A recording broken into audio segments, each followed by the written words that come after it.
أعوذ بالله من الشيطان الرجيم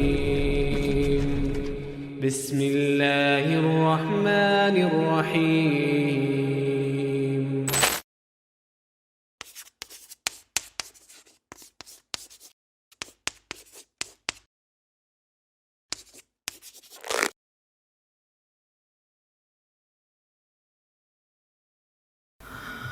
Assalamualaikum warahmatullahi wabarakatuh.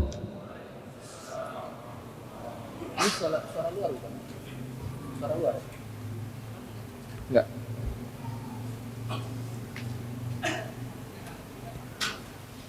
Innal hamdalillah nahmaduhu wa nasta'inuhu wa nastaghfiruh wa na'udzu billahi min shururi anfusina wa min sayyiati a'malina.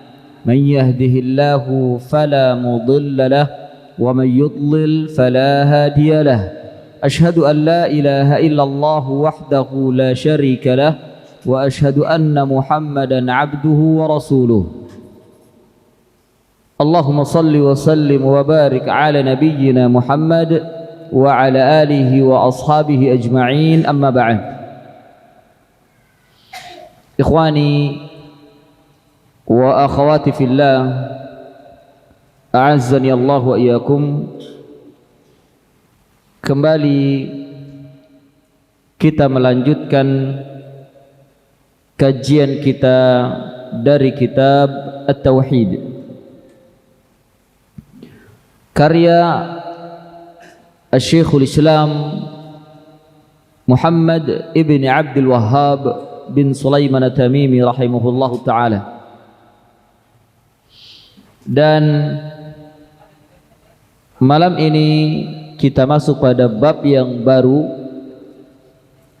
yang diletakkan oleh musannif. Beliau meletakkan bab yang diambil dari firman Allah Ta'ala, babu qaulillahi ta'ala alam tara ila alladhina yaz'amuna annahum amanu bima unzila ilayka wa ma unzila min qablik yuriduna ay yatahakamu ila at-taghut wa qad umiru ay yakfuru bihi wa yuridu syaitanu ay yudhillahum dhalalan ba'ida.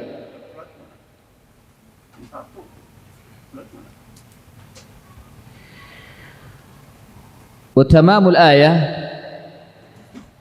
wa idza qila lahum ta'alu ila ma anzala Allah wa ila ar-rasul ra'aital munafiqina yasudduna 'anka sududa فكيف إذا أصابتهم مصيبة بما قدمت أيديهم ثم جاءوك يحلفون بالله إن أردنا إلا إحسانا وتوفيقا. Ini dalam surat An-Nisa ayat 60 sampai 62. An-Nisa 60 sampai 62. Fadhal baca terjemahnya. Firman Allah Ta'ala, apakah engkau tidak memperhatikan orang-orang yang mengaku bahwa dirinya telah beriman kepada risalah yang diturunkan kepadamu dan risalah yang diturunkan kepada orang-orang sebelummu? Mereka hendak berhakim kepada tagut, padahal mereka telah diperintahkan untuk mengingkari tagut itu, dan syaitan hendak menyesatkan mereka dengan penyesatan yang sejauh-jauhnya. Apabila dikatakan kepada mereka, marilah kamu tunduk kepada hukum yang Allah telah turunkan dan kepada hukum Rasul, niscaya kamu lihat orang-orang munafik menghalangi manusia dengan sekuat-kuatnya dari mendekati kamu. Maka bagaimanakah halnya apabila mereka, orang-orang munafik, ditimpa sesuatu musibah disebabkan perbuatan tangan-tangan mereka sendiri, kemudian mereka datang kepadamu sambil bersumpah, demi Allah, kami sekali-kali tidak menghendaki selain penyesalan yang baik. Demi Allah, kami sekali-kali tidak menghendaki selain penyelesaian yang baik dan perdamaian yang sempurna. Quran surat An-Nisa. Naam. Ikhwani fillah, a'azzani Allah wa iyyakum. Mengapa musannif atau penulis kitab ini meletakkan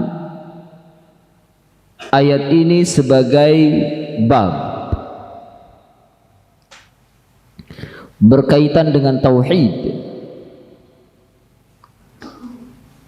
Ketahuilah bahwa ayat ini merupakan bagian dari konsekuensi seorang yang bertauhid kepada Allah Azza wa Jalla.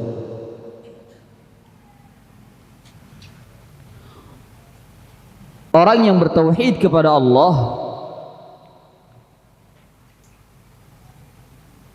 dia harus tunduk kepada hukum Allah Subhanahu wa ta'ala. Yang kedua, orang yang bertauhid kepada Allah, dia harus menolak hukum taghut. Harus menolak dan meninggalkan hukum taghut. Ini konsekuensi seorang yang bertauhid kepada Allah Subhanahu wa ta'ala. Iya.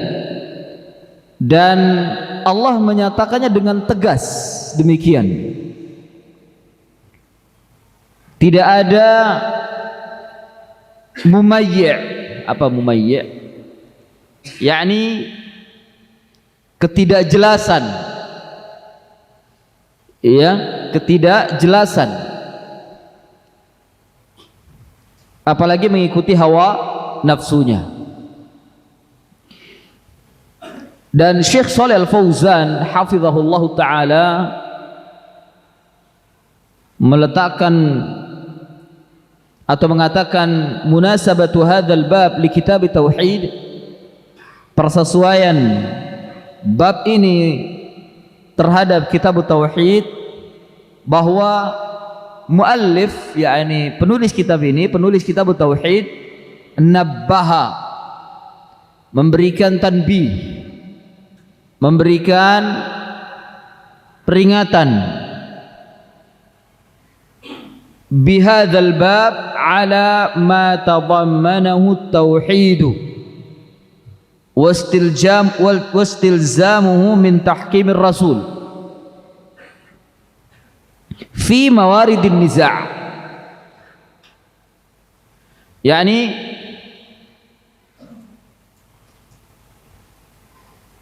muallif memberikan tanbih, memberikan peringatan, memberikan arahan dengan bab ini tentang apa yang terkandung di dalamnya. Terkandung di dalam ayat ini tauhid, wastalzamahu min tahkim, dan melazimkan dan mengharuskan min tahkimir rasul, untuk bertahkim, untuk berhukum kepada Rasulullah sallallahu alaihi wasallam fi mawaridin niza', dalam segala persoalan yang diperselisihkan atau yang dipersengketakan. Idh hadza min muqtada syahadatain, karena ini termasuk dari muqtada. Muqtada ini konsekuensi atau sesuatu yang harus dipegang, atau keputusan atau konsekuensi dari syahadat, dua kalimat syahadat. Artinya orang yang mengucapkan dua kalimat syahadat, termasuk diantaranya wa anna Muhammadar Rasulullah, asyhadu anna Muhammadar Rasulullah, maka dia harus bertahkim kepada Rasulullah sallallahu alaihi wasallam yakni ittiba kepada Rasulullah sallallahu alaihi wasallam di dalam seluruh totalitas kehidupan mereka saat agama mengatur mereka. Tunduk. Ya, karena permasalahan agama ini bukan hanya permasalahan akhirat, tapi agama ini mengatur dunia dan akhirat. Bagaimana Al-Quran dan Sunnah, atau bagaimana Allah Subhanahu wa Ta'ala melalui lisan Nabi-Nya alaihi salatu wassalam mengatur kehidupan manusia dalam rangka beribadah kepada Allah Subhanahu wa Ta'ala. Idh hadza min muqtada asy-syahadatain, karena ini termasuk konsekuensi dari dua kalimat syahadat. Faman talaffadha bisyahadataini thumma adala ila tahkimi ghairi Rasulillah sallallahu alaihi wasallam faqad kadzdzaba fi syahadatihi. Barang siapa yang bertalaffuz, mengucapkan dengan lafaz, ini dua kalimat syahadat itu dengan lafaz bil lisan, karena dua kalimat syahadat minadz-dzikr, termasuk zikir, dan zikir ini min amalil lisan, termasuk amalan lisan. Barang siapa yang berlafaz atau melafazkan dua kalimat syahadat thumma adala, kemudian dia menyimpang, berpaling ila tahkimi ghairi Rasulillah, kepada hukum selain daripada apa yang ditetapkan oleh Rasulullah sallallahu alaihi wasallam, faqad kadzdzaba, maka dia telah berdusta. Ya, berdusta yakni mendustakan dirinya sendiri. Faqad kadzdzaba fi syahadatihi, dia telah dusta dengan dua kalimat syahadatnya. Makanya barang siapa yang membenarkan hukum selain daripada hukum Allah Subhanahu wa Ta'ala dan meyakininya, maka dia telah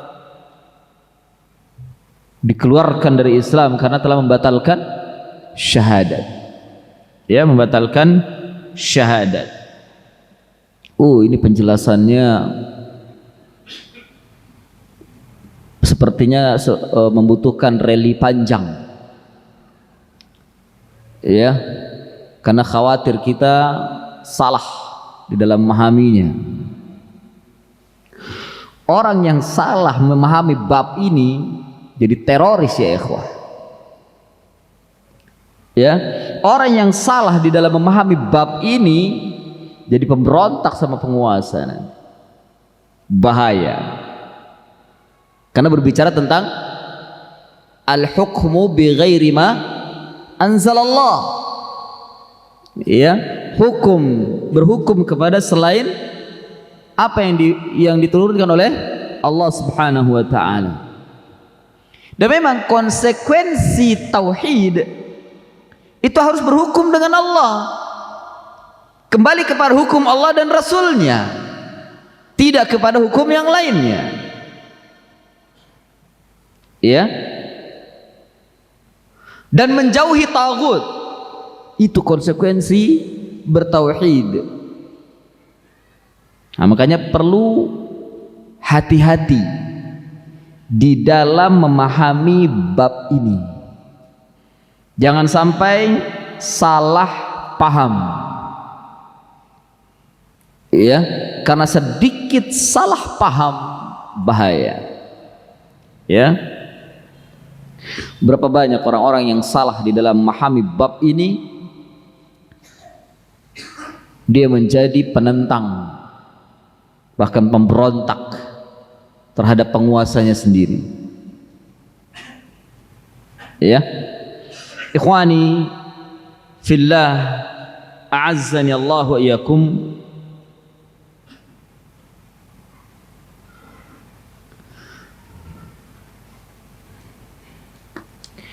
Mari kita tafsirkan dengan mengikuti tafsir yang dikemukakan atau disebutkan oleh Syekh Shalih Al-Fauzan hafizahullah ta'ala. Allah subhanahu wa ta'ala berfirman, alam tara ilal ladhina yaz'amun annahum amanu ila akhirih. Alam tara, fahadha istifham. Ini istifham, yakni bentuk pertanyaan. Dan pertanyaan ini pertanyaan inkari atau pertanyaan ta'jub, bukan pertanyaan yang membutuhkan jawaban, bukan. Allah hanya ingin memberitakan dengan bentuk soal, dan Allah tidak membutuhkan jawaban manusia, atau manusia sudah tahu jawabannya sehingga nggak perlu disebutkan lagi jawabannya. Ya, alam tara maknanya adalah bukankah engkau tahu? Alam tara, alam ta'lam, bukankah engkau tahu? Ini istifham, pertanyaan. Jawabnya apa? Iya. Jawabnya iya, tahu. Itu jawabnya. Atau bisa jadi ta'jub, pertanyaan ta'jub, menakjubkan. Dan sering kita mengemukakan pertanyaan-pertanyaan yang menakjubkan, tapi nggak perlu dijawab. Ya, tapi tidak perlu dijawab. Alam tara ilal ladzina, bukankah engkau tahu? Tidakkah engkau tahu kepada orang-orang yaz'amuna annahum amanu, mereka menyangka bahwa mereka itu beriman, hanya prasangka saja. Mereka menyangka mereka telah beriman. Maksudnya adalah ay yadda'una al-imana bidzalika wa hum kadzibun. Kata Syekh Shalih Al-Fauzan, mereka menyangka dan mereka menyeru atau mengakui bahwasanya mereka beriman, padahal mereka bohong. Mereka dusta. Ayyatahakamu, kemudian bima unzila ilaika, mereka berhukum dengan apa yang telah diturunkan kepadamu wahai Muhammad. Apa yang diturunkan oleh Allah kepada Nabi Muhammad, Al-Quran. Wa ma fihi, dan apa yang ada di dalamnya dari hukum-hukum yang telah ditetapkan oleh Allah Subhanahu wa ta'ala. Wa ma unzila min qablik, dan telah diturunkan kepada orang-orang sebelummu wahai Muhammad, yakni kepada Bani Israel, yang ada di dalam kitab mereka, kitab At-Taurah wal Injil, kitab At-Taurat dan Injil. Wa ma unzila min qablika yuriduna ayyatahakamu ila at-taghut, mereka menginginkan untuk berhukum, agar mereka berhukum kepada tagut, berhukum kepada tagut. Wa qad umiru ayyakfuru bihi, padahal mereka sudah diperintahkan untuk mengkufurinya, untuk mengkufuri tagut itu, untuk mengkufuri tagut itu. Ya, nah, sekarang kita tafsirkan apa yang dimaksud dengan tagut, karena kesalahpahaman banyak mereka yang menghukumi atau memanggil penguasa dengan kata ini, tagut. Salah paham, ya, memberikan gelar atau memberikan sebutan, dan sebutan ini sebagai cemoohan kepada penguasa disebut dengan taghut. Undang-undangnya dikatakan undang-undang taghut. Atau bahkan pegawai-pegawainya. Sampai pegawai-pegawainya dibilang ente pegawai taghut. Astagfirullahaladzim. Tentara dengan polisi dibilang taghut. Ajib. Tapi mereka ngaku beriman kepada apa yang diturunkan oleh Nabi sallallahu alaihi wasallam. Namun salah di dalam memahami kalimat ini. Iya? Perhatikan makna taghut. Taghut secara bahasa dari kata tagha. Dari kata tagha. Bukankah Allah berfirman tentang Fir'aun? Innahu tagha. Idhab ila fir'auna innahu tagha. Pergilah kepada Fir'aun. Perintah Allah kepada siapa itu?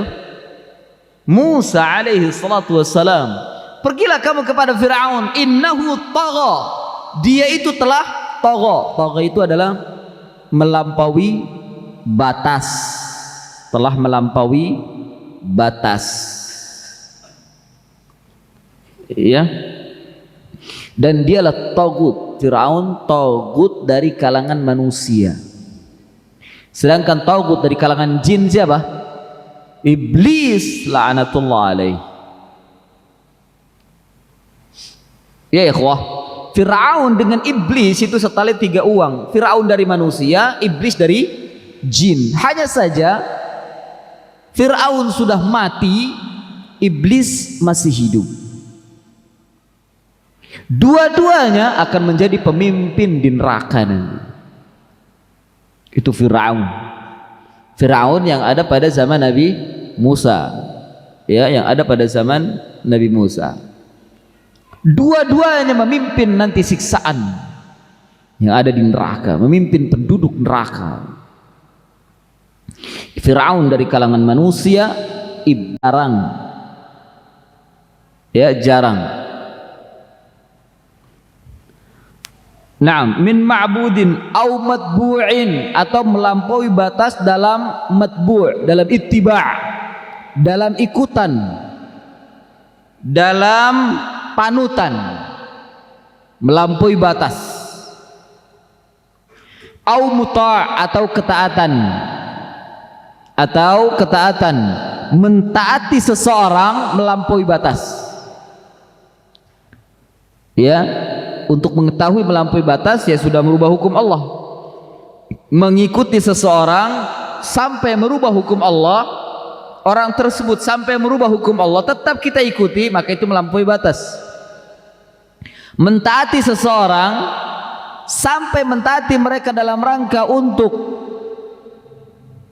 bermaksiat kepada Allah Subhanahu wa taala, atau taat kepada mereka membabi buta, maka ini melampaui batas. Dan orang-orangnya atau makhluk-makhluk tersebut yang diikuti sampai melampaui batas tadi, maka disebut dengan taghut.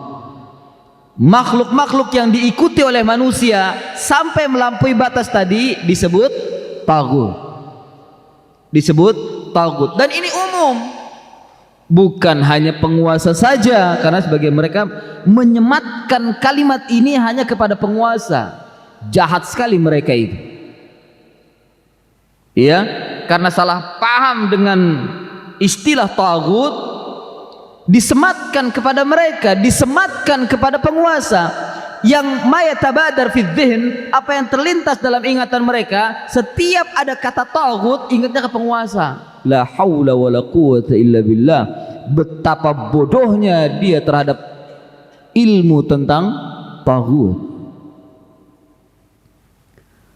Justru sebaliknya ya ikhwah, ulama-ulama su yang rusak, yang buruk, yang mengajak kepada kesesatan, bahkan sampai merubah yang haram menjadi halal, itu mereka mengikutinya sampai melampaui batas, tidak dikatakan taghut. Padahal itulah sejatinya taghut. Ini yang terjadi. Alangkah banyaknya di negeri kita ini taghut-taghut merajalela, menyesatkan manusia. Ya. Makanya ru'usuhum, tokoh-tokoh mereka, atau kalau bahasa kita kepala-kepala taghut itu ada 5. Kepala-kepalanya, tokoh-tokohnya disebut dengan ru'us atau ru'asa. Pemimpin-pemimpin taghut itu ada 5. Ya, ada 5, perhatikan. Ini disebutkan oleh Syekh Muhammad ibn Abdul Wahhab dalam kitabnya Al-Usulu Ats-Tsalatsa, Al-Usulu Ats-Tsalatsa yang di bagian terakhir. Yang pertama, min ru'usit taghut ma'ruf indana, kita sudah mengetahuinya, yaitu iblis la'natullah alaih. Fa hadza taghut. Ini taghut, iblis la'natullah alaih. Saya katakan tadi, iblis ini dari kalangan jin. Sementara dari kalangan manusia adalah Fir'aun. Ini taghut. Mungkin yang dia soal, ya Ustadz, mereka kan sudah, Fir'aun sudah mati. Naam, jasad Fir'aun sudah mati dan tinggal menunggu siksa dari Allah Azza wa Jalla. Tapi orang-orang yang memiliki sifat Fir'aun ada, bahkan banyak. Maka itulah taghut.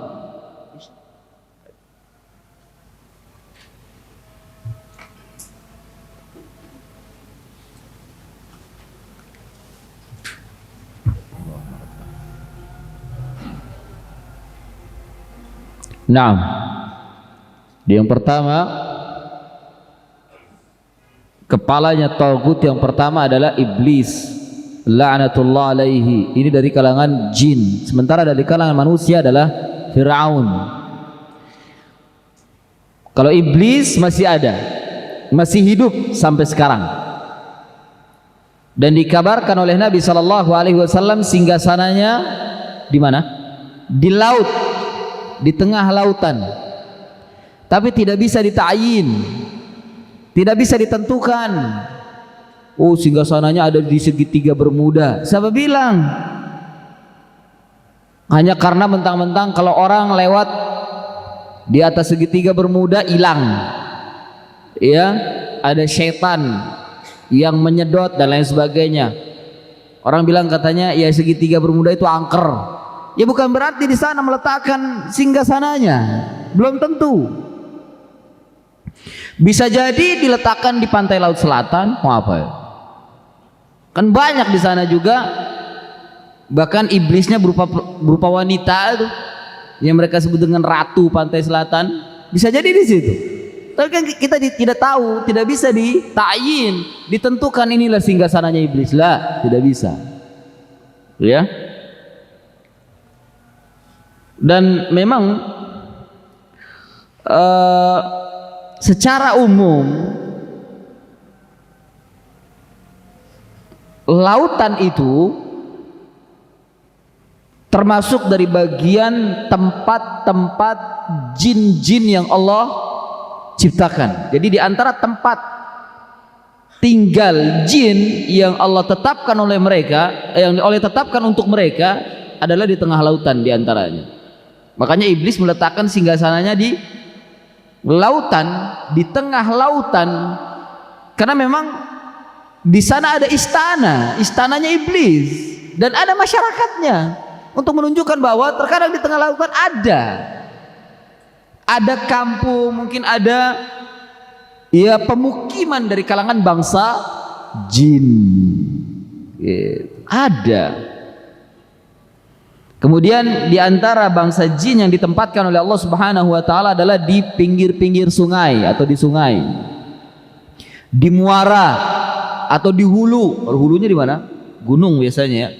di hulu atau di muara atau di pinggir-pinggir sungai. Itu ditetapkan. Bila tidak ada pemukiman manusia di sana, ditetapkan oleh Allah, di situlah tempat mereka. Dan mereka diciptakan oleh Allah Subhanahu wa taala sama seperti manusia, untuk beribadah kepada Allah, bukan untuk menggoda manusia. Bukan untuk menggoda manusia. Ya. Kemudian populasi jin dan manusia, populasi jin itu lebih banyak daripada populasi manusia. Andai ya ikhwah, andai kita bisa melihat, ya syukur Allah Subhanahu wa taala memberikan pada kita mata yang tidak bisa melihat jin itu ya, apa yang kita sebut dengan makhluk gaib. Kalau seandainya kita bisa melihat ya ikhwah, kita nggak kebagian kapling. Beneran? Nggak kebagian kapling, kita nggak kebagian tempat. Semuanya sudah ditempatkan oleh jin. Karena populasi mereka lebih banyak daripada manusia. Bahkan setiap manusia lahir akan ada lahir satu jin berbarengan dengan manusia. Tapi setiap ada manusia yang mati, jin belum tentu ikut mati juga. Ya, tidak harus jin ikut mati. Sehingga manusia habis atau manusia mati, jin masih hidup. Maka jin terkadang lebih banyak populasinya. Belum lagi umurnya lebih panjang daripada manusia. Umur jin itu ribuan tahun. Ada yang ribuan tahun. Artinya apa? Jin-jin yang ada pada zaman Nabi Adam atau zaman Nabi Nuh itu masih ada ribuan tahun umurnya. Karena Nabi Nuh berapa tahun umurnya? 1000 itu umur Nabi Nuh. Umurnya Nabi Nuh 1000. Umurnya Nabi Adam 1000. Ya, umurnya Nabi Ibrahim 600-an, sekitar 600 atau 800 itu. Jin-jin yang ada pada zaman itu masih ada dan masih hidup, sehingga populasi lebih banyak daripada manusia. Naam, keduanya diperintahkan untuk ibadah kepada Allah Subhanahu wa taala. Ini tagut yang pertama. Kepalanya tagut yang pertama adalah iblis. Dari kalangan manusia adalah Firaun dan orang-orang yang memiliki sifat seperti Firaun. Yang kedua, ru'usu at-taghut, yaitu man ubida wa huwa radin, orang yang disembah sementara dia ridha untuk disembah. Mungkin pertanyaannya adalah, Ustadz, emang ada orang ridha untuk disembah? Emang ada orang orang menyembah orang? Ada.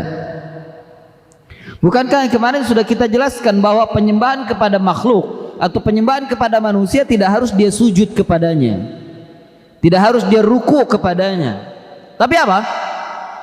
Menghalalkan apa yang diharamkan oleh Allah, atau mengharamkan apa yang dihalalkan oleh Allah, merubah hukum Allah, kemudian kita taat dan mengikuti dia, fahuwa taghut, dan kita mengikuti apa yang dia katakan, ini peribadatan kita kepada mereka.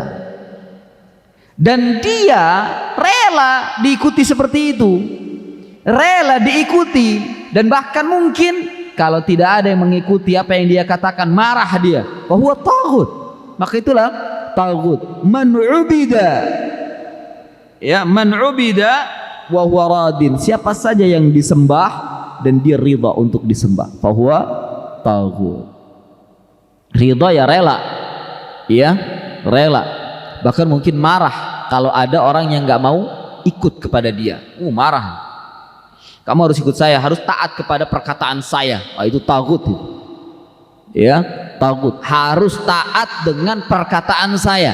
Apa yang saya katakan kamu harus ikut, harus nurut, ya, meskipun itu bertentangan dengan hukum Allah, dia mengikutinya. Orang yang mengatakan itu taghut, posisinya apapun posisinya, apapun posisinya. Tapi rata-rata yang rela untuk disembah itu biasanya dia memiliki kedudukan di tengah manusia, entah pemimpin, entah dia ulama atau siapapun. Ya, wa huwa radin, dia ridha untuk disembah, ridha untuk perkataannya diambil. Wa taghut. Yang ketiga, min ru'usit taghut, yakni man da'a an-nasa ila ibadati nafsihi. Ini yang tadi saya katakan sudah. Orang yang menyerukan kepada manusia untuk beribadah kepada dirinya, untuk beribadah kepada dirinya. Itu tadi penyebutannya, kamu harus taat sama saya, apa yang saya bilang kamu harus turut, ya, tidak peduli apakah itu menentang hukum Allah atau tidak, pokoknya kamu harus turut. Kalau tidak, kamu tahu sendiri akibatnya. Akhirnya dia nurut, dan dia menyerukan pada dirinya orang harus tunduk kepadanya, orang harus taat kepadanya. Ini biasanya orang-orang yang memiliki status entah pemimpin atau penguasa, bukan hanya di negara, terkadang di perusahaan juga seperti itu, terkadang di company, ya, di perusahaan atau organisasi, orang harus taat kepada dia, ya, entah itu manajer kah statusnya, atau mungkin direktur, atau kalau dalam organisasi seperti dia ketua yayasan kah atau ketua organisasi, harus taat padanya. Kalau tidak, wah. Dan bahkan dia punya kaki tangan, yang kaki tangan ini memerintahkan atau bergerak untuk supaya orang itu tunduk kepadanya. Subhanallah. Fahuwa taghut. Ya, menyeru kepada orang agar orang tunduk kepadanya dan harus menuruti apa yang dia katakan. Ini ibadah mereka. Ya. Kemudian yang keempat, wa man idda'a syai'an min ilmil ghaib. Ini dukun atau tukang sihir. Orang yang menyerukan atau mengaku bahwa dia mengetahui ilmu ghaib. Orang yang mengaku dirinya mengetahui ilmu ghaib. Siapa lagi kalau bukan dukun atau tukang sihir? Dukun atau tukang sihir. Fahuwa taghut. Itu taghut yang jelas. Alangkah banyaknya jenis taghut yang keempat ini. Mereka bersorban, mereka pakai gamis, mengaku ulama, ya, itu sejatinya taghut.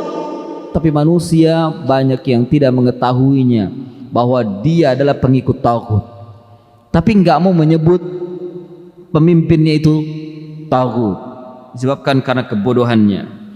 Dan yang kelima, ini yang kelima, yang terakhir, orang yang berhukum kepada selain hukum Allah Subhanahu wa ta'ala. Orang yang berhukum kepada selain hukum Allah Subhanahu wa ta'ala. Maka penjelasan yang kelima ini fa insyaallah pada pertemuan akan datang kita harus bisa memahami dengan baik, ya, tentang apa yang dimaksud berhukum kepada selain hukum Allah. Apakah semata-mata berkaitan dengan politik atau dengan din, ya? Karena banyak manusia yang mengarahkan kepada politik. Tentang yang terakhir tadi, wa man hakama bi ghairi ma anzalallah, barang siapa yang berhukum kepada selain dari apa yang dihukum, selain apa yang diturunkan oleh Allah, mereka mengarahkannya kepada politik. Sehingga ya ini disebabkan ini terjadinya gap, pertentangan antara pemerintah dengan rakyatnya. Awas, hati-hati di dalam memahami ini. Nah, demikian, mudah-mudahan ada manfaatnya. Fa insyaallah pada pertemuan akan datang kita lanjutkan. Wassallallahu ala nabiyyina Muhammadin wa ala alihi wa sahbihi wa barik wasallam. Subhanaka Allahumma wa bihamdika asyhadu an la ilaha illa anta astaghfiruka wa atubu ilaik. Wa akhiru da'wana anil hamdulillahi rabbil alamin. Wassalamu alaikum warahmatullahi wabarakatuh.